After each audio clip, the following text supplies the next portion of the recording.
오늘 함께 나눌 말씀의 제목은 전도자입니다. 전도자. 이 단어를 들으면 여러분은 뭐가 생각나세요? 전 세계 여러 도시를 다니며 큰 스테디움에서 수많은 사람들을 모아놓고 복음을 전하는 빌리 그레이엄 목사님 같은 분. 실제로 빌리 그레이엄을 이벤저리스트, 전도자라고 부르죠. 혹은 한 교회에서 담임 목회를 하기보다 여기저기 다니면서 복음의 말씀을 전하는 부흥사들을 연상하실지도 모릅니다. 혹은 전도자 그러면 저 서울역 앞에서 혹은 전철 안에서 예수 천당 불신 지옥을 외치는 거리의 전도자들을 떠올리는 분들도 있을 것입니다. 그런가 하면 전도자 하면 우리 주변에 한 해 동안에 적지 않은 식구들을, 안 믿는 사람들을 혹은 50명 혹은 100명 혹은 그 이상도 주님 앞으로 인도하는 소위 전도왕으로 불리워지는 어떤 집사님, 어떤 권사님, 장로님을 여러분은 떠올리실지도 모릅니다. 성경이 전도자라는 말을 사용할 때 그 진정한 의미는 뭘까요? 이 전도자라는 의미를 가장 참신하게 우리에게 소개해 주는 대표적인 그 인상이, 그림이 바로 존 버년의 철로 역정에 등장하는 전도자입니다. 이 철로 역정의 주인공인 순례자 크리스찬 못지않게 계속 이 길에서 출몰하며 인도하는 전도자의 역할은 매우 중요합니다. 존 버년은 이 전도자를 묘사하면서 도대체 누구를 생각했을까요? 존 버년을 연구하는 학자들은 1654년부터 존 버년이 영국의 런던 근교의 베드포드시에 그가 출석하기 시작했던 교회가 있어요. 세인트 존 처치. 이 교회는 지금도 그렇게 불리워지고 있습니다. 그 교회 목사님이셨던 존 기포드 목사님을 생각하며 전도자를 묘사했을 것이다, 이렇게 생각을 합니다. 바로 얼마 전에 저희 교회 영국 기독교 사적지 탐방팀이 이 교회를 방문했을 때 비가 오고 있었어요. 문이 닫혀 있어 우리가 들어가지는 못했습니다만, 그러나 이 아담하고 예쁜 교회당 바로 옆에 목사관이 있었는데 그 목사관 벽에 아주 의미심장한 명피 하나가 붙어 있었습니다. 뭐라고 써 있냐면 이렇게 써 있어요. In this house, 바로 이 집에서 John Bunyan sought spiritual help. 요한 번연은 영적인 도움을 추구했다. From John Gifford in the 1650 to 5. 1650년부터 5년까지 존 기포드로부터 영적인 도움을 구했다. 이렇게 쓰여 있었어요. 존 번연이 한참 영적인 고뇌를 갖고 방황하고 있었을 때 어느 날 베포드시에 오다가 거리의 골목에서 한 여인들이 대화하는 소리를 듣게 되었습니다. 그들은 구원의 기쁨을 그리고 거듭남의 놀라운 은혜를 함께 나누고 있었습니다. 지나가면서 그 얘기를 흘려들은 존 버년은 이렇게 말합니다. 나는 저분들 같은 구원의 기쁨을 가질 수 있을까? 사람이 거듭났다고 말할 수가 있을까? 나에게는 도무지 그런 확신이 왜 없을까? 나는 정말 구원받을 수 있는 것일까? 아니면 내가 죄를 너무 많이 지었는데 이미 구원받기에 때는 너무 늦은 것이 아닐까? 이 여인들하고 대화를 시도합니다. 그때 여인들이 이런 대답을 해요. 당신의 그 질문들에 관해서 우리 교회 목사님을 만나면 그 대답을 얻으실 것입니다. 그렇게 해서 이제 존 기포드 목사님을 찾아가는 거예요. 존 버년이. 이 존 기포드 목사님은 아주 반갑게 그를 맞이하며 언제든지 목사관 문을 열고 그가 언제 찾아오든 무슨 질문을 갖고 오든 일일이 그 질문에 대답하며 그가 확신을 갖기까지 그의 영적인 안내자가 되었습니다. 개인 전도자가 된 거예요. 개인 전도자가 된 것입니다. 바로 이런 개인 전도자의 의미로 존 버년은 전도자라는 의미를 사용하고 있었던 것입니다. 그것은 매우 성경적인 것입니다.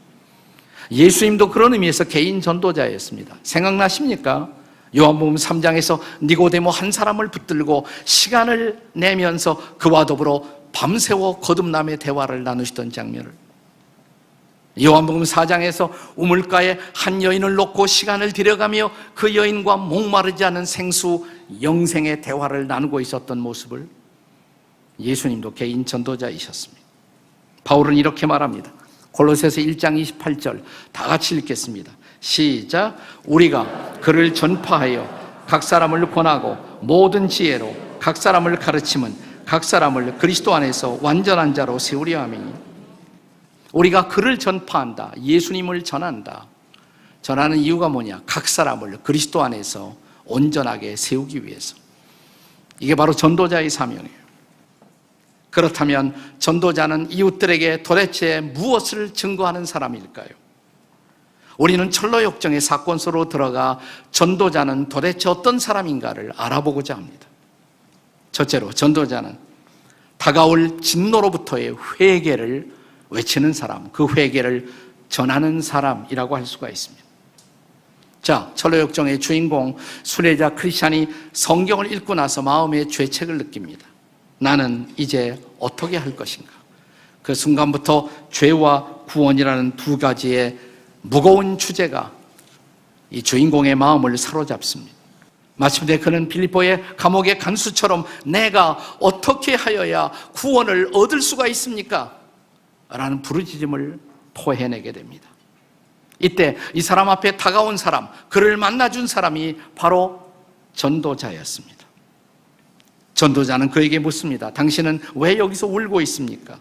저요, 제가 들고 있는 이 책을 읽다가 제가 죄로 말미암아 하나님의 진노를 피할 수 없이 하나님의 심판을 피할 수가 없다는 사실을 깨닫게 되었습니다. 지금 내 등에 짊어지게 된 이 무거운 죄는 저로 하여금 지옥으로 이끌고 말 것입니다. 이때 전도자는 자기가 가지고 있던 두루마리 양피지 성경을 피면서 마태복음 3장 7절의 말씀을 보여줍니다. 여기 말씀을 보십시오. 여기 보시면 임박한 진노를 피하라고. 진노를 피하십시오. 피하기 위해서는 지금 서 있는 그 자리를 떠나셔야 합니다. 그리고 이제 하나님이 인도하시는 진리의 길로 떠나셔야 합니다. 당신의 발걸음을 돌이켜 이제 시온의 성을 향하여 가십시오. 그것이 바로 회개인 것입니다. 회개란 말은 히라보로 메타노이아라고 부릅니다. 근데 이 단어의 본래의 뜻은 방향을 돌이킨다, 방향을 전환한다 이런 뜻을 갖고 있어요. 그대로 가면 안 된다는 거예요. 그대로 가면 파멸입니다. 그대로 계속가면 멸망입니다. 돌이켜야 합니다. 죄의 삭은 죽음이고 하나님의 진노이며 파멸과 지옥이기 때문입니다. 걸어가던 인생의 길에서 방향을 돌이켜야 하는 것입니다. 그것이 바로 회개의 뜻인 것입니다. 저는 여러 해 전 일본의 온천지대 베푸라는 도시가 있는데 거기 가서 일본 목회자들과 함께 컨퍼런스를 인도한 적이 있습니다. 그때 일본 목회자들이 모였을 때 중요한 토론의 주제가 뭐냐면 한국 교회 크리스찬들은 그래도 열심히 전도하는데 왜 도대체 일본 교인들은 전도하지 않는가? 이것이 일본 목회자들의 토론의 주제였습니다. 마지막 날 저에게 그 대답을 갖고 왔는데 제가 예상한 대로였어요. 예상한 대로. 네, 그럴 줄 알았습니다. 여러분, 일본 사람들이 속은 어떤지 몰라도 겉으로는 굉장히 친절하죠. 맞습니까? 들리지 않죠? 하이, 소데스까 얼마나 친절해 보여요. 네, 속은 잘 모르겠어요. 어쨌든. 네, 그러한 일본인들은 남에게 피해를 끼치지 않기 위해서, 남에게 예의에 어그러지지 않기 위해서 너무 남들을 의식한 나머지 남들에게 피해를 끼치지 않기 위해서 차마 말을 하지 못하고 차마 접근하지 못한다는 것이에요. 그래서 전도하지 못한다는 거예요. 제가 그래서 그 컨퍼런스의 마지막 폐회 예배에서 거기 일본 목회자들에게 이런 도전을 했습니다. 여러분, 제가 이 온천 도시의 베푸에 와보니까 도처에 지옥이 많더군요. 실제로 그 펄펄 끓어오르는 용암천들이 많이 있는데 거기다 다 지옥이라는 이름을 붙여놨어요. 해지옥, 산지옥, 애기지옥, 늙은이 지옥, 별지옥이 다 있어 거기 가면. 여러분, 그런데 이런 광경을 한번 상상해 보십시오. 어느 술 취한 사람이 비틀거리며 지금 펄펄 끓고 있는 용암을 향해서 다가가고 있다고 하십시다. 내가 그 사람의 프라이버시를 건드리지 않기 위해서, 그 사람의 피해가 되지 않기 위해서 그가 저 용암 속으로 걸어 들어가도록 그대로 버려두어야 할까요?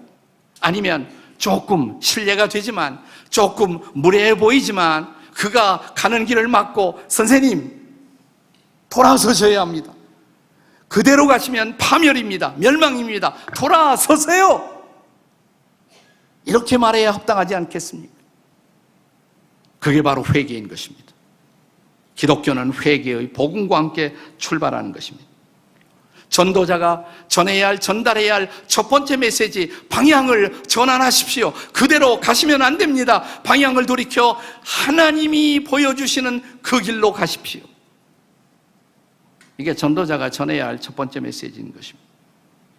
철로 역정의 주인공 크리스찬은 이 말씀을 듣고 자기가 지금까지 살아왔던 멸망의 도시를 떠납니다. 그리고 하나님이 예비하신 천성의 도시, 그 도시를 향해서 삶의 방향을 바꾸어 출발합니다. 이것이 진지한 신앙생활의 시작인 것입니다. 전도자는 바로 그 메시지를 권하고 전하는 사람입니다. 전도자는 누구입니까? 자, 이 철로 역정에 의하면 두 번째로 전도자는 좁은 문으로 들어가는 것을 권하는 사람이에요. 좁은 문으로 들어갈 것을 권하는 사람입니다.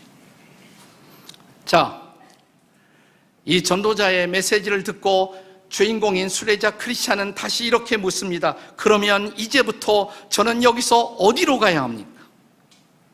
방향을 돌이켜 떠나야 한다고 그러는데 어디로 가야 옳습니까? 자, 다시 이때 전도자가 등장합니다. 제가 이 존 버년의 고향 도시에 가보니까 이 전도자의 그림을 아주 잘 그려놓았어요. 뮤지엄에, 박물관에 들어갔을 때 이 그림이 우리를 기다리고 있었습니다. 지금 등에 짐을 짊어지고 있는 사람이 주인공 크리스찬입니다. 옆에 그를 향해서 가리키고 있는 사람이 바로 전도자예요. 저기 불빛이 보이지 않습니까? 불빛이 보이세요? 안 보이십니까? 네, 불빛이 보이시죠? 그 불빛을 따라가면 좁은 문에 도달하십니다. 그리로 들어가셔야 당신은 구원의 길로, 생명의 길로 갈 수가 있습니다. 제가 저한 번연이 사역하던 또 교회를 갔더니 교회 안에도 스테인 글래스가 있었어요. 거기에도 같은 그림이 그려져 있었습니다. 자, 거기에도 주인공 순례자 크리스찬이 짐을 지고 있습니다. 옆에서 가리키고 있는 사람, 저기 저 불빛을 따라가시면 당신은 좁은 문에 도달할 것입니다. 그 문을 두드리고 통과하십시오. 오늘 본문의 말씀이 바로 그 말씀이 아닙니까? 마태복음 7장 13절 14절의 말씀입니다. 우리 다 같이 읽겠습니다. 시작. 좁은 문으로 들어가라. 멸망으로 인도하는 문 크고 그 길이 넓어 그리로 들어가는 자가 많고. 14절. 생명으로 인도하는 문은 좁고 길이 협착하여 찾는 이가 적음이니라. 여기서 좁은 문을 우리 주님은 어떤 의미에서 사용하셨을까요? 그 문이 들어가기 어려워서 좁은 문이라고 했을까요? 아니에요. 좀 더 자세히 본문을 읽어보시면 그 좁은 문으로 들어가는 사람은 적다는 것입니다. 그래서 좁은 문이라는 것입니다. 적어요. 반면에 넓은 문을 통과해서 넓은 길로 가는 사람은 매우 많다는 것입니다. 진리는 반드시 다수의 선택이 아니라는 것입니다. 어쩌면 그것은 소수의 사람만이 두드리는 문일 수도 있습니다. 그래서 그 문은 좁은 문이라고 말하는 것입니다. 때로 내가 선택한 이 길을 내 가족들도, 내 친구들도, 내 이웃들도 경멸할 수가 있습니다. 그래도 나는 그 길로 가야 합니다. 왜냐하면 그 길이 생명의 길이고, 그 길이 구원의 길이고, 그 길이 영생의 길이기 때문에 그렇습니다. 그렇다면 도대체 왜 수많은 사람들은 이 좁은 문을 통해 가는 생명의 길을 거부하고 있을까요? 간단해요. 지금까지 살아왔던 내 길의 방식, 내가 걸어왔던 모습이 편한 거예요. 내가 지금까지 살아왔던 삶의 방식이 나에게 익숙하고 편한 거예요. 바꾸기가 싫은 거예요. 교회는 나와 있습니다. 교회는 출석하지만 전혀 삶의 방식을 바꾸지 못한 사람, 인생의 진정한 방향 전환이 없었던 사람도 많이 있어요. 아직 좁은 문을 통과하지 못한 사람이라는 거 아세요? 네, 그래서 좁은 문이에요. 자, 전도자는 그래서 어떻게 말합니까? 이제 당신 생각대로, 당신 멋대로, 당신이 편리한 대로 길을 가는 것이 아니라 이제는 다른 방식으로, 다른 인도를 따라 가셔야 합니다. 저기 불빛 보이시죠? 이제는 그 불빛을 따라가야 합니다. 그 불빛이 뭘까요? 철로역정에 보면 그 대목에서 조한 번연은 성경 구절 하나를 써놓습니다. 그 말씀이 시편 119편 105절의 말씀인 것입니다. 같이 한번 읽겠습니다. 다 같이 시작. 주의 말씀은 내 발의 등이요 내 길의 빛이니이다.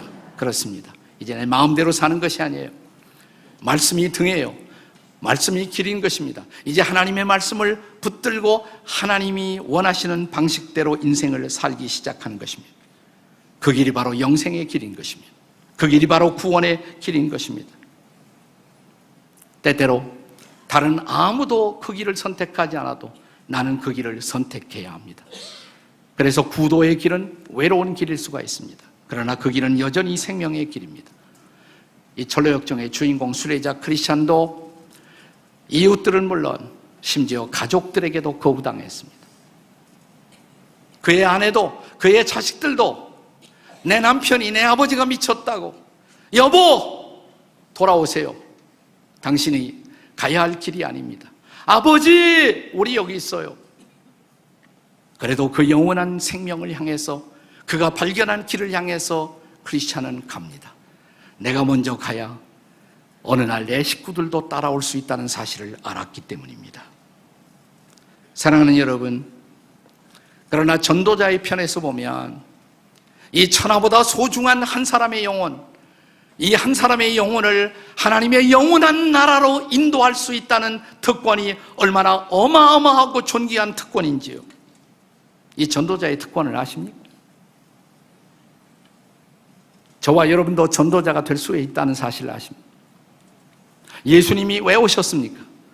그분이 이 땅에 오신 가장 중요한 미션, 그것은 전도자의 사명을 갖고 오신 거예요.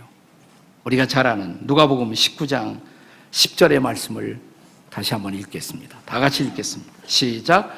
인자가 온 것은 잃어버린 자를 찾아 구원하려 하십니다. 인자, 사람의 아들, 그는 하나님의 아들이셨습니다. 하나님의 아들이 사람의 아들이 되어 이 땅에 오신 것, 잃어버린 자를 뭐예요? 찾아 구원하기 위해서인 것입니다. 여러분, 예수님은 시시때때로 많은 군중들 앞에서 많은 사람을 대상으로 하나님 나라의 복음을 선포하셨습니다. 그런 의미에서 예수님은 공적인 전도자, 일종의 퍼블릭 이벤젤리스트라고 할 수가 있어요.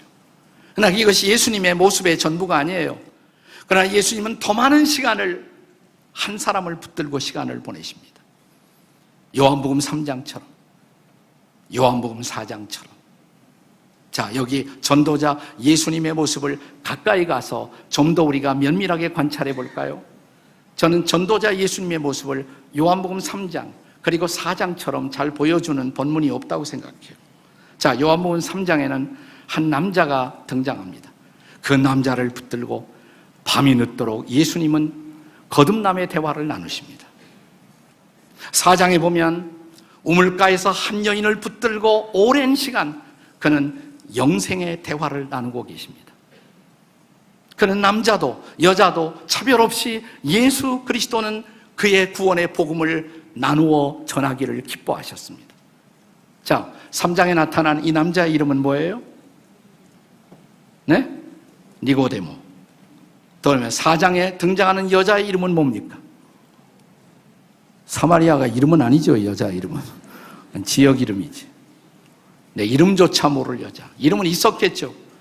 그러나 누구에 의해서도 기억되지 못하는 이름 없었던 이 여인. 예수님은 이름이 당당한 사람에게도, 그러나 이름조차 기억되지 못하는 사람에게도 동일하게 차별 없이 복음을 전하십니다. 자, 이 3장의 니고데모의 직업은 뭐였습니까?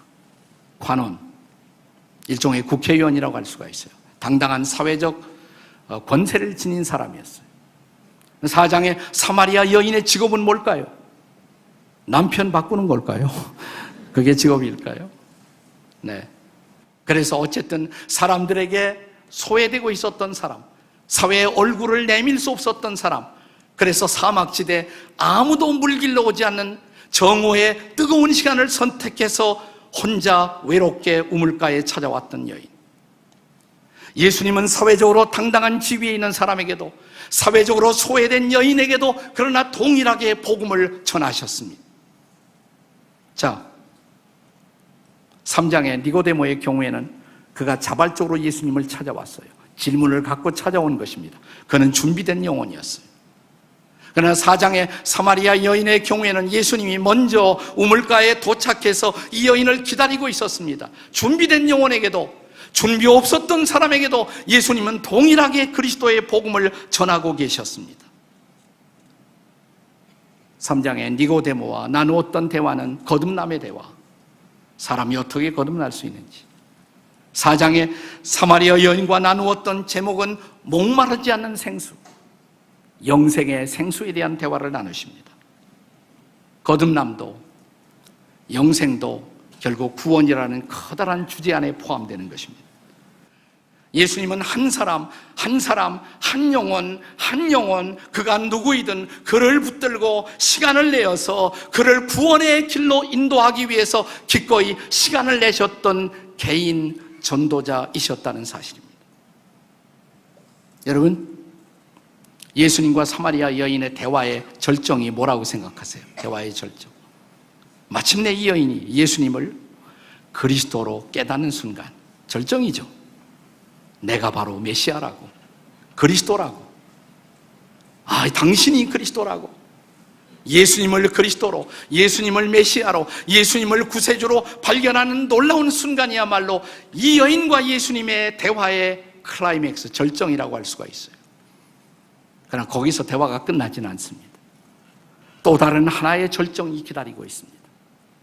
자, 예수님이 메시아임을, 예수님이 구세주임을 발견한 그 순간 이 여인은, 물길로 왔던 이 여인은 물동이를 버려두고 동네로 들어갑니다. 왜요? 자, 이 대목을 직접 여러분이 확인해 보시죠. 요한복음 4장 28절 이하 30절의 말씀입니다. 다 같이 읽겠습니다. 시작. 여자가 물동이를 버려두고 동네에 들어가서 사람들에게 이르되, 29절, 내가 행한 모든 일을 내게 말한 사람을 와서 보라. 이는 그리스도가 아니냐 하니. 30절, 그들이 동네에서 나와 예수께로 오더라. 자, 물길로 왔던 여인이 물길을 생각을 잊어버렸어요. 그만큼 예수님과의 만남은 충격이었습니다.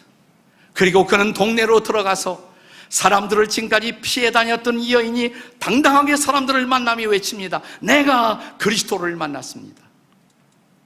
그가 우리가 기다리던 구원자이십니다. 그리고 마침내 사람들을 데리고 예수님 앞으로 나옵니다. 이 여인의 놀라운 변신을 보십시오. 사람들을 눈을 피해 다니던 어둠의 여인이 이제 전도자로 황홀한 변신을 시작한 것입니다. 이것이야말로 진정한 클라이맥스가 아니에요? 이 여인의 전도자로의 놀라운 변신의 이 아름다운 장면을 너무나 투명하고 아름다운 언어로 표현한 이혜인 시인의 시를 소개하고 싶습니다. 제목은 우물가의 사마리아 여인처럼. 들어보세요. 야곱의 우물에서 물을 깃던 사마리아 여인에게 당신이 한 것처럼 주님, 제게도 당신이 먼저 한 잔의 물을 청하시듯 조용히 말을 건네 오시렵니까? 저는 죄인이기에 용기가 부족함을 당신이 아시오니 제가 누구인지, 당신이 누구인지, 우리의 만남이 무엇을 의미하는 것인지 오늘도 직접 당신께 듣고 싶사오니 어서 말씀하여 주소서.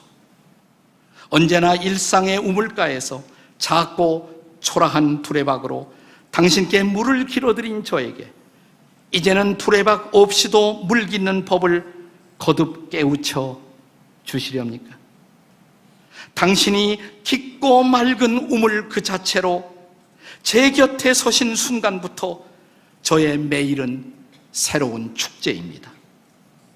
긴 세월 고여왔던 슬픔과 목마름도 제 항아리 속의 물방울처럼 일제히 춤추며 일어섭니다. 당신을 만난 기쁨이 하도 커서 제가 죄인임을 잠시 있더라도 용서해 주시겠지요. 주님, 당신을 사랑하는 기쁨은 참으로 감출 수가 없습니다. 물동이를 버려두고 동네로 뛰어나간 우물가의 여인처럼 저도 이제는 더 멀리 뛰어가게 하소서.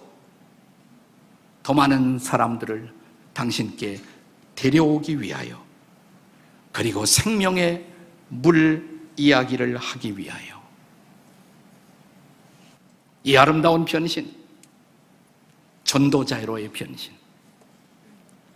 자, 이것은 사마리아 여인이 그렇게 전도자가 될 수가 있었다면 여러분과 저에게도 핑계가 없다는 것을 아십니까? 빌리 그레함처럼 수많은 사람 앞에 복음을 전하는 사람만 전도자가 아니라는 사실입니다. 내가 내 곁에 주님을 알지 못하는, 그리고 복음을 듣지 못한, 그리고 삶의 자리에서 아직도 방황하고 있는 어떤 한 영혼을 붙들고 뺨을 지새우며 혹은 땀을 뻘뻘 흘리며 성경을 열어 예수님이 우리의 구주이시고 그분이 우리의 생명이심을 말하는 순간 여러분과 저도 전도자로 주 앞에 설 수 있다는 사실 믿으십니까? 전도자로 살고 계십니까? 그냥 구원만 받고 끝내시겠습니까? 아니면 우리도 물동이를 버려두고 동네로 갈까요? 전도를 할 줄 알아야죠. 그러니까 전도 포괄 훈련 받으시라고. 네, 우리 교회 제일 열심히 하는 분들 보면 이 전도 포괄 훈련 받고 나서는 다 변해요. 네, 얼마나 열심히 전도를 하는지 몰라요. 자, 우리는 이번 주간부터 시작해서 이미 벌써 시작했습니다만 여주로, 그리고 국내외 여러 곳으로 흩어져 갈 것입니다.